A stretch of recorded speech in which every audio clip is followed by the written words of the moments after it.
नमस्कार, मैं सलोनी नांदे और आप देख रहे हैं केसरी उजाला न्यूज।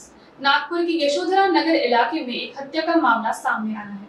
पुलिस ने बताया कि एक 30 वर्षीय व्यक्ति की उसके केयर टेकर ने जान ले ली।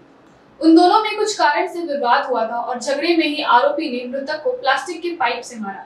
आरोपी का नाम चंदू निंबाड़कर बताया जा रहा है। इस मामले में पुलिस आगे की जाँच कर रही है। पोलीस ठाणे यशोधरा नगरमध्ये एक अकस्मात मृत्यूची नोंद झालेली होती घटनेची। त्या घटनेचा तपास सुरू होता।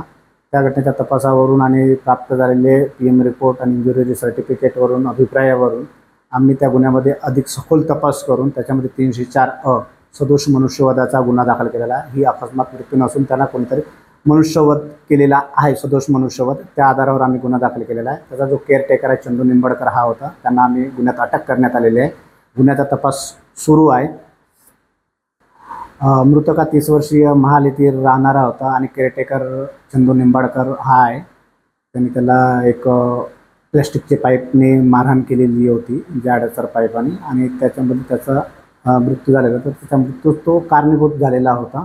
त्यावरून आम्ही त्याच्यामध्ये इंटेन्शन जीव घेण्याचं नव्हतं त्याच्यामध्ये, परंतु त्याच्यामधूनच तो मृत पावलेला आहे। त्याच्या अंगावर ज्या जखमा वगैरे दिसलेल्या होत्या त्याच्या आधारे आणि पीएम रिपोर्टच्या आधारे आम्ही त्याच्यामध्ये सदोष मनुष्यवधाचा गुन्हा दाखल केलेला आहे। आरोपीला अटक करण्यात आलेली आहे। आरोपीचा 3 दिवसाची पोलीस कोठडी घेण्यात आलेली आहे आणि पोलीस कोठडीमध्ये अधिक तपास त्या गुन्ह्याचा आम्ही सविस्तर करीत आहोत।